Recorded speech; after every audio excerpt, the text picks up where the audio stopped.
नमस्ते, कैसे हैं आप लोग। उम्मीद करती हूँ रब की दुआ से ठीक होंगे। आज एक बहुत सीरियस सी बात कहनी थी कि दुनिया कह रही है कि तरक्की हम कहाँ तक कर गए हैं। लड़कियां बहुत ज्यादा पढ़ लिख गई हैं, ये सच है कि बेटियां बहुत ज्यादा पढ़ लिख गई हैं, पर आज भी दहेज के नाम से इतना टॉर्चर, इतना मतलब सोच के भी रूह कांप जाती है कि आईटी इंजीनियर लड़की ने दहेज की वजह से सुसाइड कर लिया सिर्फ 2 महीने की शादी में। इतनी पढ़ी लिखी लड़की क्यों सुसाइड करना है दहेज को लेके। और अगर आपको नहीं रहना है या किसी कारण से भी दोनों को तकलीफ है, मैं तो कहूंगी बेटर सेपरेट हो जाइए। पहले आप बात करके देखिए, बात करके चीजें अगर नहीं सुधरती हैं तो अलग हो जाइए। क्यों अपनी जिंदगी खत्म कर रही हो उन लोगों के लिए जो दहेज पैसे मांग रहे हैं। इतना पढ़ लिखने के बाद में भी आपको पैसों की वजह से टॉर्चर किया जा रहा है, डावरी की वजह से टॉर्चर किया जा रहा है। दहेज, घिन आने लगी है ऐसी सोसाइटी से जहां आज भी दहेज की वजह से बेटियां अपने आप को खत्म कर रही हैं। प्लीज ऐसा मत करिए। आप लोग पढ़े लिखे लोग हो आज के टाइम पे, पहले जैसी जिंदगियां नहीं है। पहले भी जान क्यों देना है, जिंदगी जीने के लिए मिलती है, संघर्ष होता है, हमें चलना होता है, ना कि हमें अपनी जिंदगी खत्म करनी होती है। और क्यों उस इंसान के लिए जिसको 2 महीने से हम नहीं जानते। और वो इंसान, आप अपने माँ बाप का सोचिए, उसके ऊपर क्या बीतते होगे। हर माँ बाप जीते जी मर जाता है जब वो अपना जवान बच्चा खोता है, चाहे बेटी हो या बेटा हो। और बेटियां आज के टाइम पे अगर दहेज को लेके सुसाइड कर रही है तो फिर शर्म की बात है हमारे समाज में, क्योंकि बहुत ज्यादा शर्म आती है ये मतलब सोच के भी कि दहेज के नाम से आज भी लड़कियां मर रही हैं। क्यों नहीं रहो, निकल जाओ उस रिश्ते से और अपनी जिंदगी खुद बिताओ। और पढ़े लिखे हो आप, आपको रहना खाना पीना सब कुछ पता है। आज के जमाने में आप किस चीज का सोचते हो, कौन सी दुनिया, कौन से समाज का आप सोचते हो, वो समाज आती है आपके पास जब आप आत्महत्या कर रहे होते हो या आपकी जिंदगी में कुछ प्रॉब्लम चल रही होती है।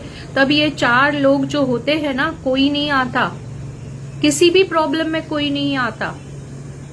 मैं तो कहूंगी कि जिंदगी है, मिली है, उसको जिए और उसको अच्छी तरह से अपनी जिंदगी को जिए आप, क्योंकि आत्महत्या करना कोई सॉल्यूशन नहीं है। जिंदगी एंड करके आपको क्या मिलने वाला है। आप लौट जाइए अपने घर में।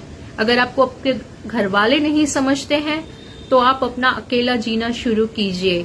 शादी शादी शादी सब कुछ नहीं होता है।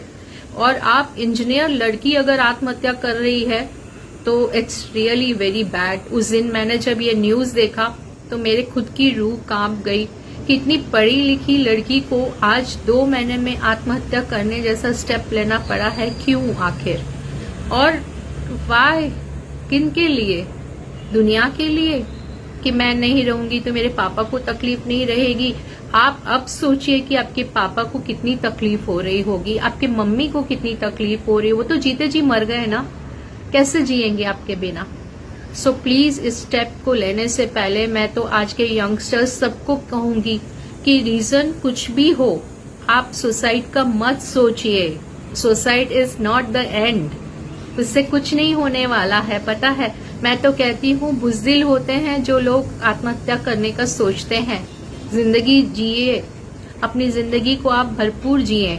और ठीक है, उतार चढ़ाव आते रहते हैं, पर किसी भी कारण से अपनी जिंदगी को खत्म मत करिए। अपने माँ बाप का सोचिए, पीछे आप किनको छोड़ के जाते हैं उनका सोचिए, दुनिया का मत सोचिए। ये 4 लोग क्या कहेंगे, 4 लोग क्या सोचेंगे, वो कौन से 4 लोग हैं आज तक तो मुझे मिले नहीं।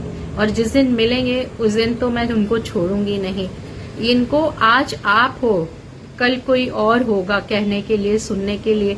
इनको रोज एक नई टॉपिक चाहिए होती है बात करने के लिए। और वो लोग आपकी जिंदगी के बारे में क्या जानते हैं? कुछ नहीं जानते हैं। अपनी जिंदगी को आप खुद संवारिए और किसी के कहने पे, किसी के बोलने से आत्महत्या नहीं करनी है। और ऐसा कुछ नहीं हो गया है। आप सिर्फ एक बात याद रखिए कि जो रिश्ता आज बना उसके लिए आप आत्महत्या कर रहे हो, और जिन माँ बाप ने आपको पैदा किया उनके लिए आप क्या करके जा रहे हो यार? उनको आप सिर्फ जिंदगी भर के लिए आंसू और जिंदगी भर के लिए जिंदा लाश बना के जा रहे हो। मैं तो सबको रिक्वेस्ट करूंगी कि आत्महत्या करने से पहले पीछे जो लोग हैं उनका सोच लीजिए। नमस्ते।